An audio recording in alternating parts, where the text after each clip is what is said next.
പുതിയ മാർപ്പാപ്പയെ തിരഞ്ഞെടുക്കാനുള്ള പേപ്പൽ കോൺക്ലേവിൻ്റെ ആദ്യ റൗണ്ടിൽ തീരുമാനമായില്ല.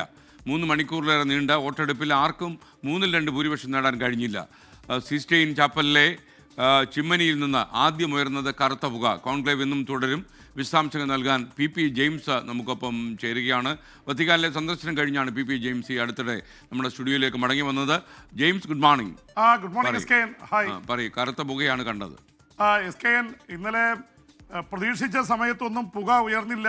ഇന്നലെ ഇന്ത്യൻ സമയം രാത്രി 12:30 മണിക്കാണ് കറുത്ത പുക വന്നത്.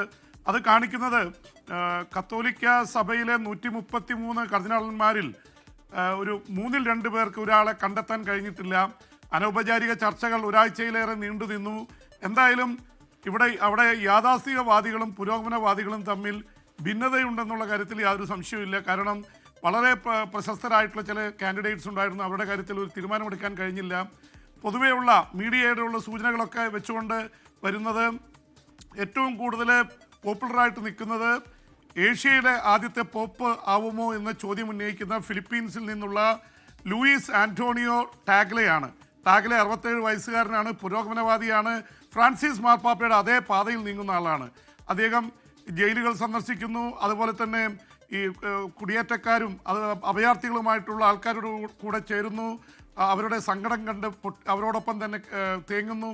ഈ രീതിയിൽ കാരുണ്യവാനായിട്ടുള്ള ഒരുപാട് തരത്തിൽ യേശുക്രിസ്തുവിൻ്റെ ഒരു കാൽപ്പാടുകൾ പിഞ്ചൊല്ലുന്ന ഒരാളെന്ന നിലയിൽ വളരെ പ്രശസ്തനായിരിക്കുന്നു. ഫിലിപ്പീനോകൾ യൂറോപ്പിൽ ഒരുപാട് ജോലി ചെയ്യുന്നുണ്ട്. ഫിലിപ്പീനോകളെ പൊതുവെ യൂറോപ്പിന് വിരുദ്ധമല്ല. പക്ഷെ അദ്ദേഹത്തിനെതിരെ ഈ കർദിനാളിൻ്റെ അനൗപചാരിക ചർച്ചകളിൽ തന്നെ അമേരിക്കയിലെ കാർഡിനൽ ബെർക്ക് അടക്കമുള്ളവർ അതിശക്തമായിട്ടുള്ള വിമർശനമായിട്ട് വന്നു. ഫ്രാൻസിസ് മാർപ്പാപ്പയുടെ പാത പിഞ്ചുന്ന് ഇതിൻ്റെ ഓർത്തഡോക്സി 2000 വർഷമായിട്ട് സഭയെ പിടിച്ചു നിന്ന വിശ്വാസ പ്രമാണങ്ങളെ മാറ്റിമറിക്കുന്ന രീതിയിലുള്ള പ്രവർത്തനങ്ങൾ ഉണ്ടാകുന്നതെന്നുള്ള ആക്ഷേപം ഉന്നയിച്ചിരുന്നു. അതൊക്കെ മീഡിയയിൽ വന്നിട്ടുണ്ട്. പക്ഷേ ഇപ്പോഴും ഏറ്റവും വലിയ കണ്ടൻഡറായിട്ട് നിൽക്കുന്നത് ലൂയിസ് ടാഗ്ലെ തന്നെയാണ്. പിന്നെ അതുപോലെ തന്നെ വത്തിക്കാൻ സ്റ്റേറ്റ് സെക്രട്ടറി മാർപ്പാപ്പയുടെ കീഴിൽ, ഫ്രാൻസിസ് മാർപ്പാപ്പയുടെ കീഴിൽ തൊട്ട് താഴെ ഉണ്ടായിരുന്ന വത്തിക്കാൻ്റെ സ്റ്റേറ്റ് സെക്രട്ടറി പിയത്രേ പരോളിന് സാധ്യത കൽപ്പിച്ചിരുന്നു. പക്ഷേ നൂറ്റാണ്ടുകളായിട്ട് ചൈനയിലെ ഭരണകൂടവും അതുപോലെ തന്നെ കത്തോലിക്ക സഭയും തമ്മിൽ വലിയ പ്രശ്നങ്ങളുണ്ടായിരുന്നു. അത് തീർത്തത് പരോളിൻ്റെ കാലത്താണ്. പരോളിൻ സ്റ്റേറ്റ് സെക്രട്ടറി ആയി അഡ്മിനിസ്ട്രേറ്റീവ് ഹെഡ് എന്ന നിലയിൽ മാർപ്പാപ്പയുടെ ആശീർവാദമനുസരിച്ചാണ് ഈ പ്രശ്നങ്ങൾ തീർത്തത്. പക്ഷേ ഇത് അമേരിക്കയും വെസ്റ്റേൺ രാജ്യങ്ങളെയും വല്ലാതെ പ്രകോപിപ്പിച്ചിരിക്കുന്നു. അതുകൊണ്ട് തന്നെയാണ് ഡൊണാൾഡ് ട്രംപ് അമേരിക്കയിൽ നിന്ന് പറന്ന് പോപ്പിൻ്റെ സംസ്കാര ചടങ്ങിൽ എത്തിയത്. കാരണം വെസ്റ്റേൺ വേൾഡിന് ഇവിടെ ഈ പോപ്പിൻ്റെ ഇതിൽ സ്വാധീനം നഷ്ടപ്പെടുന്ന താല്പര്യമില്ല. ഇത് അദ്ദേഹത്തിന് സാധ്യത മങ്ങിയിരിക്കുന്നു എന്നുള്ള റിപ്പോർട്ട് വരുന്നുണ്ട്.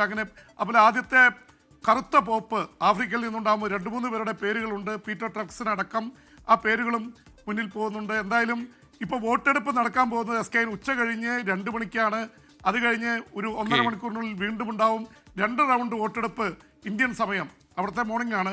അതുപോലെ തന്നെ ഈവനിങ്, ഇന്നത്തെ ഇന്ത്യൻ സമയം ഈവനിങ്ങിലും രാത്രിയിലും 2 വോട്ടെടുപ്പ് കൂടി നടക്കും. അങ്ങനെ വന്നാൽ 2 മണി മുതൽ രാത്രി ഏതാണ്ട് ഒരു 10-11 മണി വരെ 4 റൗണ്ട് വോട്ടെടുപ്പ് ഉണ്ടാവും. അതിനിടയിൽ എപ്പോഴെങ്കിലും ഒരു പോപ്പിനെ തിരഞ്ഞെടുത്താൽ പിന്നെ റൗണ്ടിൻ്റെ പ്രശ്നമില്ല, വെളുത്ത പുക ഉയരും.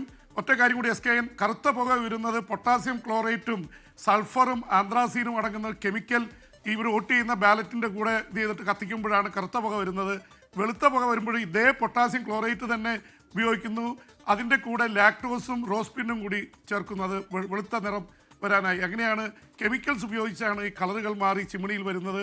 ഇന്നലെ BBC ഒക്കെ ആ ചിമ്മിണി തന്നെ 1.5 മണിക്കൂർ കാണിച്ചുകൊണ്ടിരിക്കുകയായിരുന്നു, എപ്പോൾ പുക വരുന്നു എന്ന് കാണിക്കാൻ വേണ്ടി. Okay, thank you P James. പുതിയ മാർപ്പാപ്പയുടെ തെരഞ്ഞെടുപ്പ് പൂർത്തിയായോ ഇല്ലയോ എന്ന് ജനങ്ങളെ അറിയിക്കാൻ